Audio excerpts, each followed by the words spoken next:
আমি স্যারকে, আমি হাবিবুর রহমান, 42 বছর আমি আমিরি দেওয়ান আমাদের শেখ।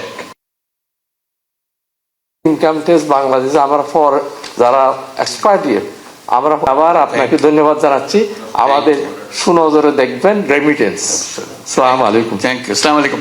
এটা বাংলাদেশের যোগাযোগটা মজবুত করা, শক্ত করা এবং এর ভিত্তিতে বাংলাদেশের অর্থনীতিকে মজবুত করা। যে আপনাদের কি কি দরকার, কি কি বিষয়, সেগুলো আমাদের প্রতিনিয়ত শুনতে হবে, একবার না, প্রতিনিয়তভাবে শুনতে হবে যে কি হচ্ছে। যেহেতু করে আপনাদের রাস্তায় সহজ করে দিলে আমাদের জন্য জিনিসটা মঙ্গলজনক হবে। যেহেতু আপনারা যা করছেন, এটা আপনারা হয়তো আসার সময় মনে করেন না যে দেশের মঙ্গলের জন্য আসতেছেন, নিজের চাকরি বা নিজের ব্যবসার জন্য এসছেন, কিন্তু আপনারা বড় রকমের সহায়তা করছেন। বিশেষ করে এই বিপদের দিনে আপনারা না দাঁড়াইলে বাংলাদেশ সোজা হয়ে দাঁড়াতে পারত না। আপনারাই তারা শক্ত করে রাখছেন। এই পর্যন্ত যে মজবুত হয়েছে, এই যে ফয়জুল একটা বলবে নাকি কি করছো তোমরা এই টাকা দিয়ে, এটা বলো যে কত পয়সা আদায় করে দেনা শোধ করলে, দেনা শোধ করলে, এটা বুঝতে হবে তোদের। খুব আপনারা জানেন যে অর্থনীতিকে একটা বিধ্বস্ত অবস্থায় রেখে দেওয়া হয়েছে।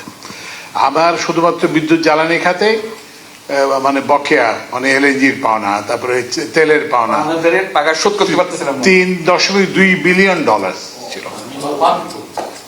তো সেইটাকে এই আমরা মাত্র 8 মাসের সরকার, এই 8 মাসের সরকারে আমরা এটা 600 মিলিয়নে নিয়ে আসি। তো এইটা পরিশোধ করার জন্য আপনাদের সহায়তার জন্য আর কি। তারপরে এছাড়াও অন্যান্য বিভিন্ন কাজে আপনাদের এটা, ওই জন্য আপনাদের উপরে কিন্তু আমাদের অর্থনীতি নির্ভরশীল।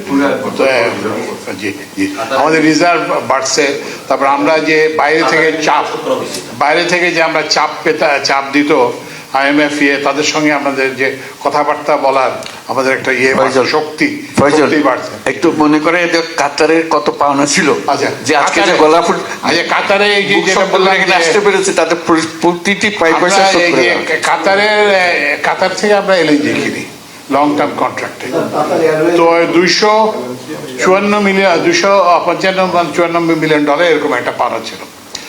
তো আমরা যেহেতু আসবেন, স্যারের যাতে মুখ থাকে এবং ওদের সামনে যাতে আমরা আপনাদের পক্ষে ইয়ে হয়ে দাঁড়ায় থাকতে পারি, আমরা আশা এই যে গতকালকে আমরা সব টাকা পরিশোধ করে আর 1 টাকাও না। এবং আমাকে কাতারের যে মানে এনার্জি যে মিনিস্টার, সে সাদ, আমাকে ইয়েতে হোয়াটসঅ্যাপে ধন্যবাদ জানাচ্ছে যে ওরা এটা এত তাড়াতাড়ি এটা আশা করে না। এটা আপনাদের সহায়তার জন্য এটা সম্ভব হয়েছে। আপনাদেরকে অসংখ্য ধন্যবাদ। তোরে হাততালি।